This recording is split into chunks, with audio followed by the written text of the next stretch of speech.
What's up guys, Filterless here. In this video we're going to be covering 17 tips in 14 minutes. I think there will be at least one thing new that you might have not known about the Ally, and there's a couple tips covered where I can't fit the whole tutorial in this video, so there will be a link down in the description below for that full tutorial, but most of the stuff is fully covered in this video. So let's go ahead and get started. And for the first tip, we have Radeon anti-lag, which is a setting that's inside the AMD software. It's going to be under this gaming tab and then graphics, and you'll see it right here. This is designed to reduce input latency. However, this can cause stuttering in some games. So if you're noticing stuttering in the game you're playing, you might want to open up the control panel, try toggling Radeon anti-lag off, restarting the game, and see if the stuttering goes away with it off. Next up, we have Gamepad mode versus auto mode. When you are in auto mode, it will only use the controls that you set up on a per game profile inside of Armory Crate. So going into this by hitting X or clicking, this is the Skyrim profile, and it's going to use any custom settings that you set in here only when you are in auto mode. If you are in something else like gamepad mode and you go to launch a game, you will actually get this warning that says you have a customized game profile for this game. Do you want to switch to auto mode to play it with the profile? Because if you're not in auto mode, it actually doesn't work. And now that leads us straight into gamepad mode, and what that actually does, it only follows the controls that you have in this control mode. So you click configure and then gamepad mode and you click configure, and it is a global override. So if you set anything in here or you don't set anything, if you're in gamepad mode, it won't use your custom game profiles. So if you do have some custom profiles set, you want to make sure you're in auto. And then if you want a global override where you can set any of these and it works across the board for everything, then you can set custom controls inside of this gamepad mode. And this leads us right into the next tip, and that is calibrating your triggers. So on mine, I have about a 10% dead zone on both of them, and that's why I use gamepad mode exclusively, is because for trigger calibration you'd have to go into each game and calibrate it, whereas I just want it to be a global calibration to fix these. And the way you can test this out is we can go ahead and open up Steam. You want to click the Steam button up here and go to settings, and then we're going to go down to controller. We're going to click begin test, and we're just going to pull our trigger normally. And if you look down here, we're only at about 30,000 or so on the right one, and the left one about 30, almost 31,000. This is just pulling them normally. These actually need to be, if I pull extremely hard, I can get it to go to 32,767. So if it's not making it there in Steam, what you can do, you can open up Armory Crate and go to trigger, and we'll just pull this trigger back a little. So let's try 95%. We'll go back to Steam. You can see it's getting closer. So the right one is almost at 32. And since I already know, I'm going to go ahead and pull this back to 90. I'm going to pull the left one down to 90. And now if I just pull both of these normally, you'll see 32,767. So we're getting that full range. So you'll just want to slowly pull this back if it's not reaching it, maybe 2-3% at a time, until when you just normally press it, it shows that 32,767. And next we have screen rotation. If you've been playing in handheld and you slightly tilt the device, it can go into portrait mode. It doesn't look right. It can mess your game up. So you want to lock that down so it stays in landscape. And we can do that by clicking down here where we have our volume and Wi-Fi. We can click this little pencil icon, click on add,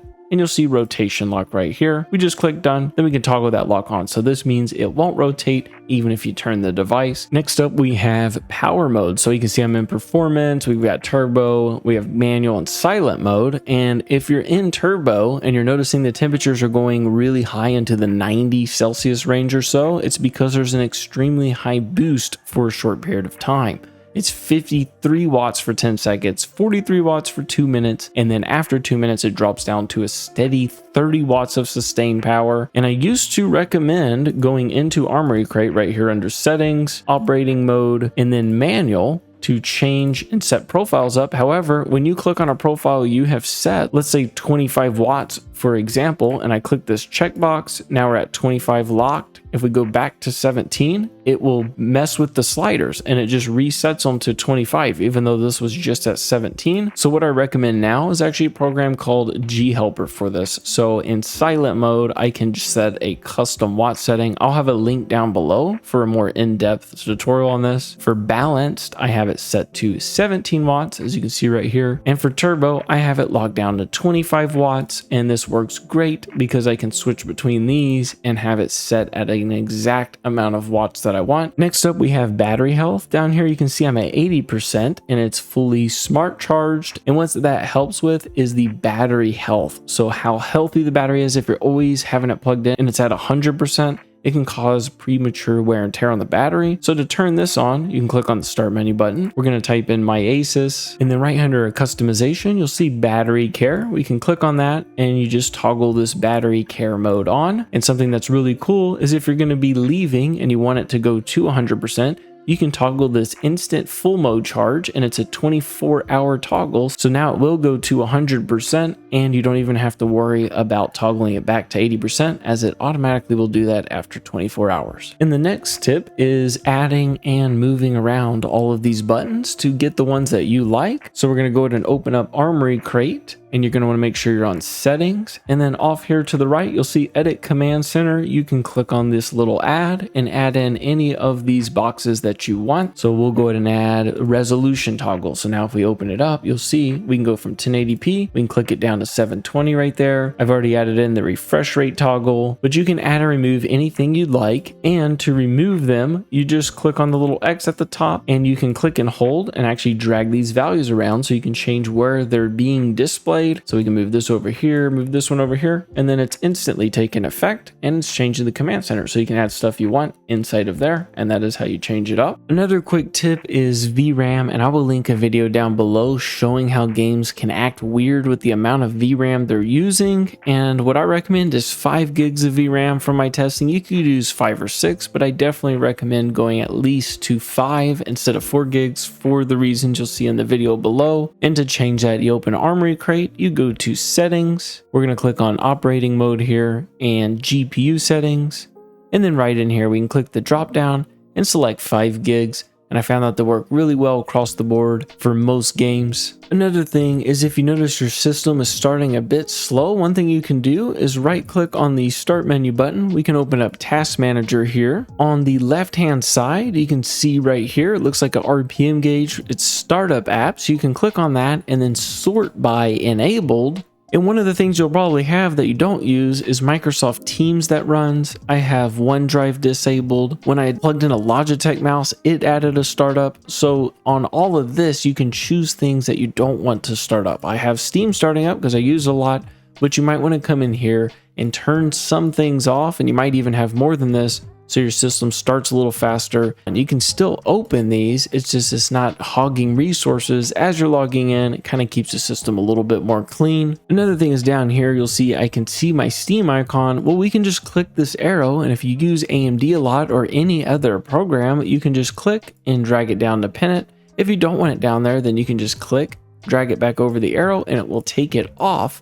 So you can kind of choose and customize what you actually want down here. If there's certain programs you want to be able to use without clicking that up arrow, then you can just double click it, have a little icon down here. And another little tip is for the speakers, they use Dolby Atmos, and we can click on the start menu button. We can type in Dolby Access to open the app that controls that. We can click on settings up here, and by default it's in this game mode, which I think sounds good and it helps with directional sound. But you can also try some of these other presets like movie, change it to detailed, balanced, warm. One of these settings might sound a little bit better to you, so it could be worth coming in here and just seeing what you think sounds best on your system. Next up, we have 120 Hertz, and 120 Hertz needs to be enabled for you to get Freesync, which is what's allowing the display to lower its refresh rate. It reduces tearing, reduces input lag, and gives you that smooth experience all the way down to 30 frames per second. I have actually tested 120 Hertz against 60 in battery in games, and I did not notice hardly any difference. I'll have a video linked below, and you can even see the tests that I ran. When you're gaming, you really want to keep it at 120 Hertz. Even if you're on battery, there is almost zero difference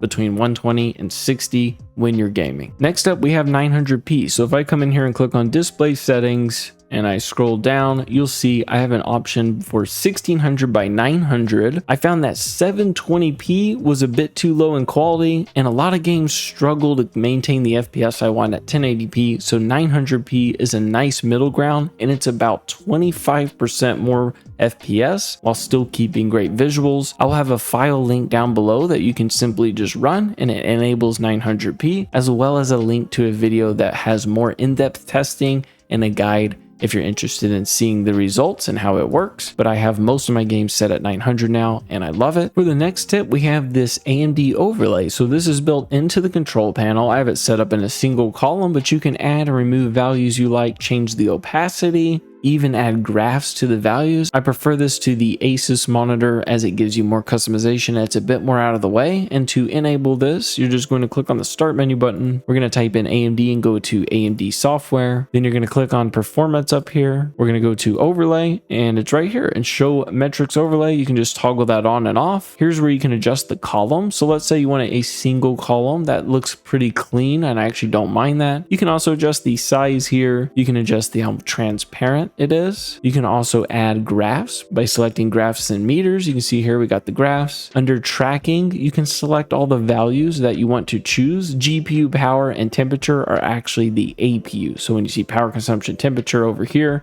this is actually the total chip power, and this is the temperature of the chip itself, not the GPU. So they're slightly mislabeled, but they still give you the information you like. And if you want to monitor something like system memory, you can come down here, turn that on, and there we go. We're at a 4.1 gigs.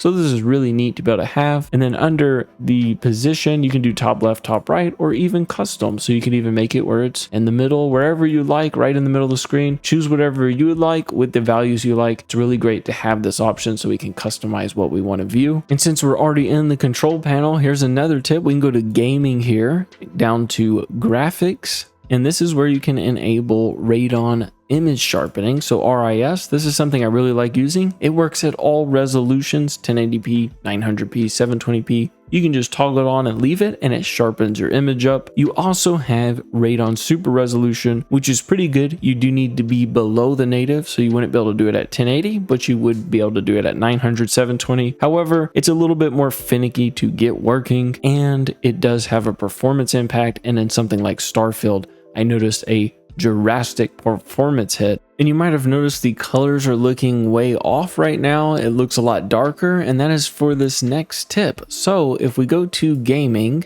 and we go to display and we scroll down a little ways, we'll see pixel format here, and you can see it's in full RGB mode. And on my display, this doesn't work properly and it looks way off. So if I click this drop down, come down here to limited range, and I click on that, you'll see now everything's back to normal. This is how it's supposed to look. On the other one, in darker areas, it's really hard to see because it was crushing the blacks. Now, you might not have to do this. It depends on the display, and this is just when it's docked. So you might want to check this option out and go to limited down here if it's looking a bit off. And last but not least, we have CPU boost. This is something I recommend turning off and pretty much leaving off nonstop for about 99% of the stuff you're going to use the system for. It does not help. It adds heat, it adds fan noise, and it reduces your battery life. As you can see here, we're in performance mode at that 15 watt profile, and playing this video, we're sitting at about 12 watts, just having a video playing in the background. And as soon as I disable this, you'll see it drops down to 7 watts. And this is obviously just a video, more idle usage, but even in games, it lowers down the watts, especially if you're capping the FPS, reducing your temperature, reducing that noise, and giving you better battery life. I even tested this in Starfield, where we're seeing upwards of 70% CPU usage, and it did not make any difference at all. So there was no performance increase in the city, and this would be a game where it would usually really matter, and it still didn't matter. So it's definitely something I think is worth turning off. I'll have a link down below. It's a little more in depth to actually unlock the setting to turn it off. So check the description for that video. And that's about it for this video, guys. I'm sure there's probably something I missed in here, so feel free to leave a comment below on what other settings or anything else you'd like to see me cover on the Ally. If you did enjoy the video, consider hitting the like and subscribe, as it really helps the channel out. Anyway, I hope you all have a great rest of the day, and I'll see you in the next one. Peace.